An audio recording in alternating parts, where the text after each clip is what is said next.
Final question on that front. You bring up the Intuit Dome. I bring up my wrestling fandom and watching Raw. Like, never mind just the wrestling part. From a presentation part, it looks spectacular.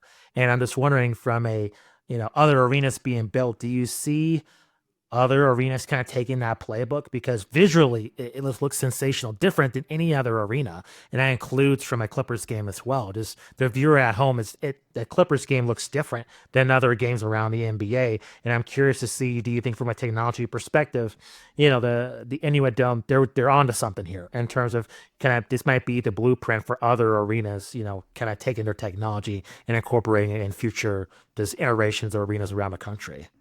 Okay, so Justin, now that you asked about it, I'm going to talk about some of the tech that makes this arena special and crazy. Okay, so first of all, you normally get a ticket scanned on your phone. You do have to sign up for a clip, like, and create a profile in the Clippers app. It asks you to take a photo of yourself, okay? And then it also asks you for your credit card information. Now, you have to be okay with this. But once you do that, you don't even scan a ticket when you walk into the arena. There's cameras around that see your face, and then there's someone at the front with a tablet, and they basically, the camera sees our face, it shows up on their tablet, and they go, Brian? I go, yes, like, you can come on in. So there's no actual ticket transaction, okay? That's the first thing. Then you walk around the arena. You want food? Oh, guess what? They know you. Again, it's creepy, but it's cool.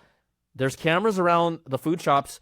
I walk in, I grab a hot dog, a drink. I grab whatever I want, and then I walk out, and it automatically knows who I am, knows what I'm picking up, and then charges me. So you never take out your wallet. You never take out your wallet, and you walk right in because it does a face scan.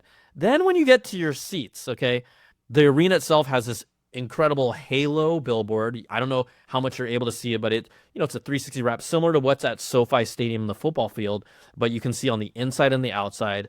The graphics are incredible, but then when you talk about the fan experience, yes, you have the wall, which is loud as rowdy as hell, but each seat, like on the chair, has a light on it. So when you saw all that crazy lighting at Raw, every seat has a light that can be controlled and changes colors. Every seat has a USB-C port to charge your phone for you to stay there. And then the kicker, every seat on it has think like a video game controller, like the red, yellow, blue, green buttons on it. And to keep people engaged and not leaving and not going on the phones in between breaks, where we normally see like, oh, the trampoline group in the stadium, right?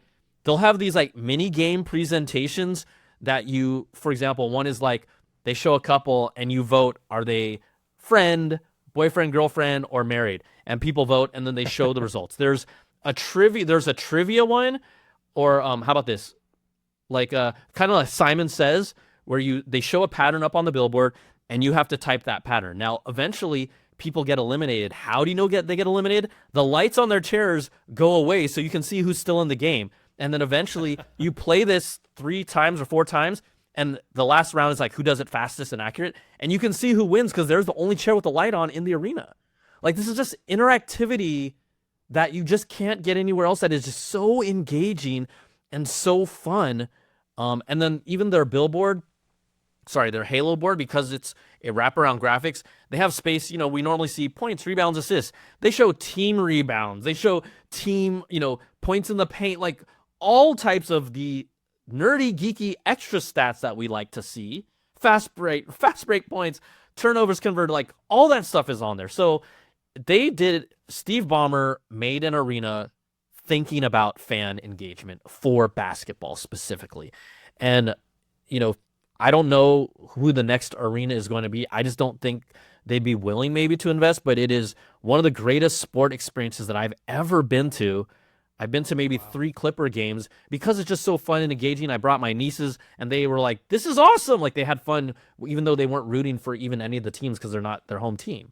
So I think that they know exactly what they're doing. I even heard and know that, again, creepy, there's microphones that can at least measure the volume level of how much you're screaming. And they do audio decibel, like, oh, fans get loud. And they could then identify which section is the loudest and reward that section with that prize, right? Just so much stuff. There's probably other things they haven't told us about, right? But it's an experience like no other. So when you start being around it, and then someone who's a tech fan, and you can kind of see how it really just adding to a fan experience and not being tech in your face. It's incredible, man. So that's cool for me that you just felt that the arena felt different by looking at it on TV through the raw stream. But it's like all those things I said, like, right, you wouldn't know that unless I told you that's exactly what's happening, right? It's and yeah, the chair, the light colors on the chairs change as well, right? All there's just it's incredible, man.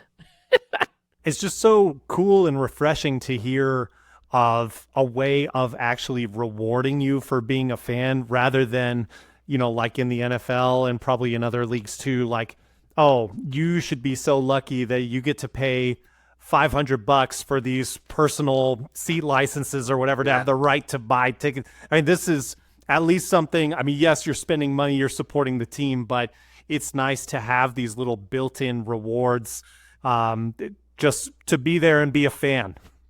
Yeah, yeah. I think, we weren't sure what the Clippers were going to be like this year. Projections were they're going to be a pretty mediocre team, quite honestly.